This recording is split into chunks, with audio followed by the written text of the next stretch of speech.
और इसी बीच रुक करेंगे मौसम के लिहाज से अगली बड़ी और अहम अपडेट की ओर। ये बड़ी और अहम जानकारी, भारी बारिश से नुकसान पर सीएम योगी ने संज्ञान लिया है। प्रभावितों को 24 घंटे में मुआवजा देने का आदेश दिया है। प्रभावित परिवारों की हर संभव मदद की जाए, सीएम योगी की ओर से ये आदेश जारी किए गए हैं। सीएम ने अधिकारियों को फील्ड पर जाने के निर्देश दिए। भारी बारिश के समय घरों से ना निकलें, सीएम योगी की ओर से ये अपील की गई है। ये बड़ी और अहम अपडेट, बड़ी जानकारी आपको बता रहे हैं।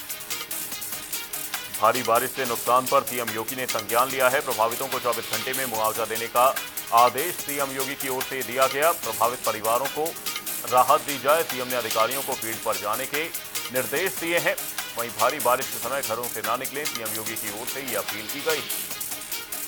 भारी बारिश से नुकसान पर सीएम योगी ने संज्ञान लिया है और प्रभावित परिवारों की हर संभव मदद की जाए, सीएम योगी की ओर से ये आदेश जारी किए गए। सीएम ने अधिकारियों को फील्ड पर जाने के निर्देश दिए और साथ ही अपील भी की गई कि भारी बारिश के समय घरों से ना निकलें।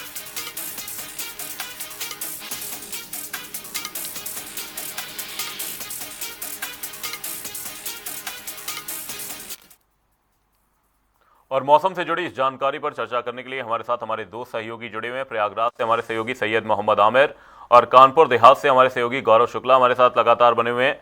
एसएम आमिर, आपका रुख करते हुए जानने की कोशिश करूंगा, प्रयागराज में फिलहाल मौसम को लेकर क्या कुछ स्थिति है? सीएम योगी भी इस पूरे भारी बारिश से जुड़े मौसम पर संज्ञान लेते हुए नजर आए, अधिकारियों को निर्देशित किया गया है। प्रयागराज में फिलहाल क्या कुछ स्थिति?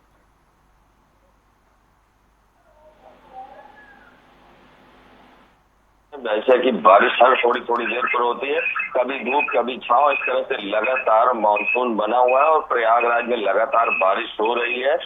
कल पूरी रात हुई बारिश और ऐसे में अभी भी सुबह के समय हल्की बूंदाबांदी, तो इस तरह से बारिश लगातार बनी हुई है।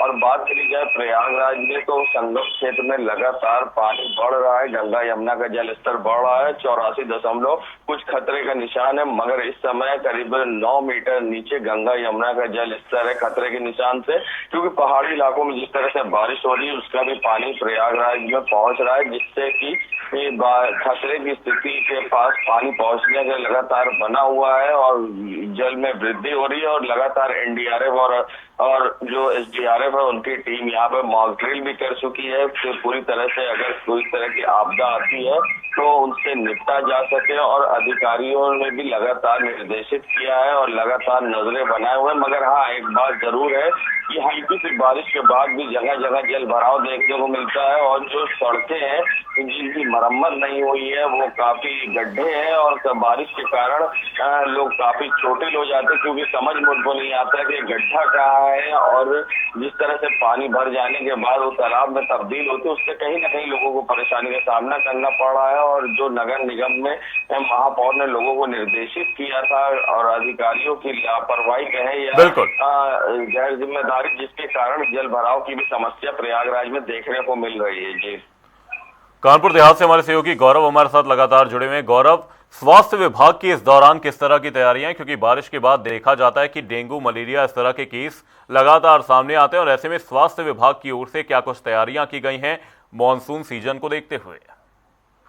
देखिए, बिल्कुल आपको बता दूं कि जिस तरीके से डिप्टी सीएम ब्रजेश पाठक लगातार सभी विभागों को और स्वास्थ्य विभाग को खासकर निर्देश जारी करते रहते हैं और समय समय पर वो निरीक्षण भी करते हैं और खामियां मिलने पर, शिकायत मिलने पर कार्रवाई भी करते हैं, क्योंकि कानपुर देहात में भी इस तरीके की कार्रवाई कई बार नजर आई है जिसमें डिप्टी सीएम ब्रजेश पाठक ने संज्ञान लिया है। और यही वजह है कि बारिश को लेकर के जिस तरीके से बीमारियों का खतरा बढ़ता है, डेंगू जैसी बीमारियां होती है जो घातक है, कानपुर देहात में महामारी का रूप ले चुकी है, कई बार डेंगू के जो मरीज रहे हैं, तो ऐसी स्थिति में स्वास्थ्य विभाग अलर्ट नजर आ रहा है। लेकिन बात वही है कि जब प्रशासनिक अमला और नगर पंचायत क्षेत्र के लोग या कहें कि गांव के जो संपर्क मार्ग है वहां की स्थिति खराब होती है और ऐसी स्थिति में जब जलभराव होता है तो कीड़े पनपते हैं, उनसे निपटने की व्यवस्था स्वास्थ्य विभाग भले मजबूत कर ले, लेकिन जल भराव और कीड़ों को मारने के लिए जो दवाओं का छिड़काव होता है, किसी तरीके का एंटीवायरस ना हो, वायरस ना फैले, इसको लेकर के जो व्यवस्था की जाती है वो कहीं ना कहीं नजर नहीं आती। स्वास्थ्य विभाग अलर्ट जरूर है, लेकिन सवाल वहीं खड़ा होता है कि आखिर ये परिस्थितियां ना तैयार हो, इसको लेकर के प्रशासनिक अमला तैयार नहीं है।